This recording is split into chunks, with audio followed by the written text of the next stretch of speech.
বান্দা যতক্ষণ নামাজে থাকে ততক্ষণ আল্লাহর পক্ষ থেকে একটা রহমতের ফেরেশতা ওনার মাথায় ছায়া হয়ে থাকে।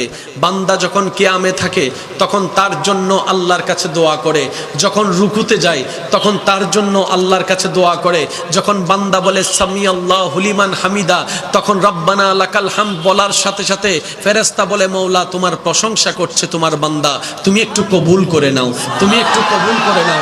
বান্দা যখন সুবহান রব্বিয়াল আযীম বলে তখন ফেরেশতা বলে মওলা তোমার প্রশংসা করছে আমি শুনছি। সুবহান রব্বিয়াল আলা বলছে, ফেরেশতা বলে মওলা তোমার প্রশংসা করছে আমি শুনছি। যখন বান্দা সিজদায় গিয়ে সুবহান রব্বিয়াল আলা বলে ফেরেশতা তার পক্ষ হয়ে রবের কাছে মাগফিরাত করে, ক্ষমা প্রার্থনা করে, ইস্তেগফার করে, ক্ষমা চাইতে থাকে। আল্লাহ তাআলা ওই ফেরেশতার দোয়ার বদলতে ওই নামাজির গুনাহকে মাফ করে দিতে থাকেন।